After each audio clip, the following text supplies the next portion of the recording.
Welcome back to Hillside Forge. Why am I talking like this? And why am I holding this thing? Very good questions. Questions I do not know the answer to. Bilbo Baggins. Actually, anywho, so my son went to the, we call it the sword store, but it's a Halloween store. And he picked out this sword. Now, I don't know if you guys can see it all on the screen or not. Ta-da! Ooh. Ah. Yes. Now, for all of my fantasy friends out there, this sword is known as Orcrist, but in the Spirit of Halloween store, it's just known as Fantasy Sword. So, we're gonna make a fantasy sword to avoid any copyright issues.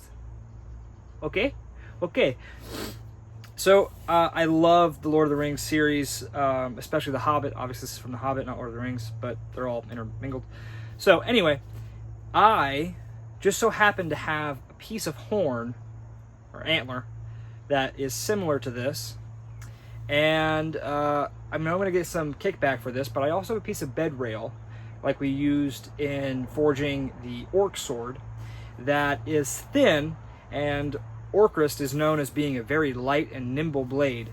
So I'm going to make a blade out of that, which is going to be very tricky, because with it being so thin, it might warp on me.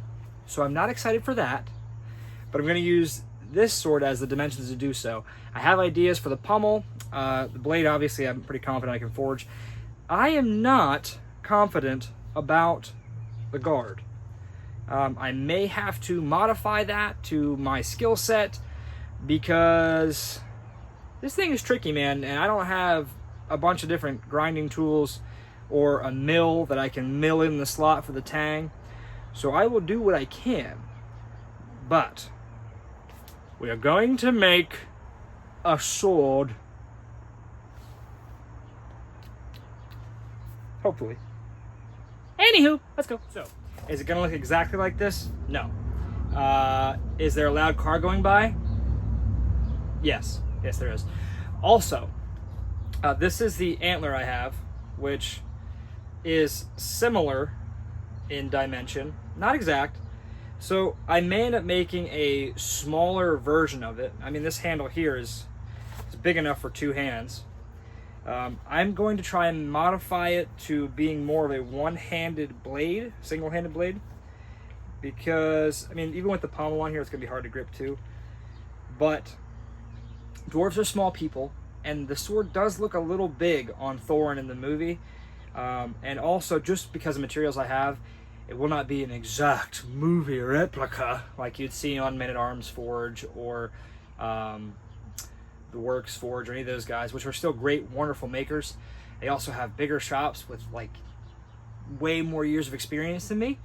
So I'm going to do the best with the knowledge I have and do what we can. So we have this for our handle, this piece of antler, which looks kind of like a dragon's tooth, you know. I wouldn't want to get bit by that. And then we have our piece of flattened bed rail from the Orc project. Now, the sword is long, but if I'm shrinking the dimensions to match that of a one-handed blade, I could keep it this long, but I'm going to shorten it up a little bit because of this is the material I have, obviously. That's why I flip it around this way. I don't know if you can see, if you couldn't see that down there, I apologize. Making you look in inappropriate areas. Just keep your eyes up here or buy me a drink first. You know what I'm saying? Waterworks. It's affordable. Anyway, I do want a sturdier tang, so I'll probably end up similar to the knife making project, the Japanese project we just did. I'll end up leaving the tang portion thick and then forging it, leaving it wide, and then forging it out to make it thicker, so there's more meat back there. Probably looking at somewhere like that on the steel. So let's modify our measurements to fit the steel, and then we will get our isolation points in and our rough shape of the tip put in, which we're going to do the backwards down slope thing because it's going to bring it up in the end. So we'll end up, instead of cutting it out of the steel, which I'm not bashing those guys, but like when I want to watch somebody make like a sword, like I don't like it when they just like cut the shape out of a block. Kind of makes me sad inside. I cry.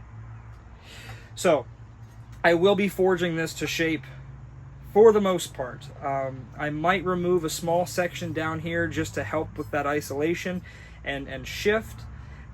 This steel tends to have really cool patterning to it as far as when it's forged, the end product. I will not be doing a fully finished blade. Like, it won't be all shiny.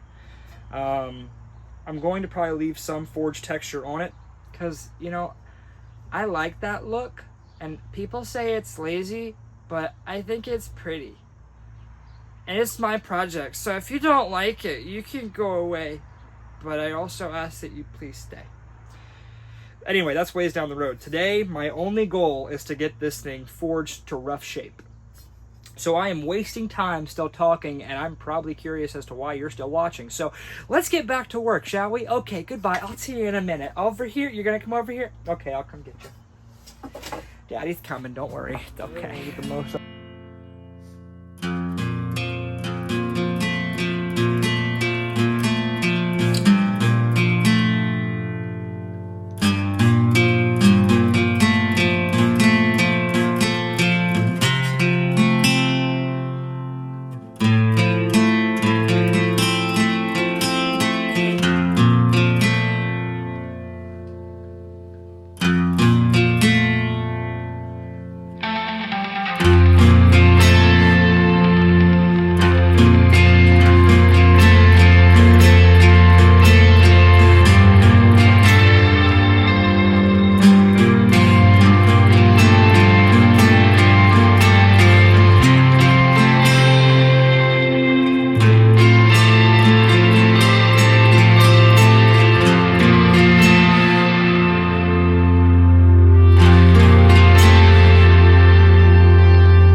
here's what we've got so far. It's been ground, profiled.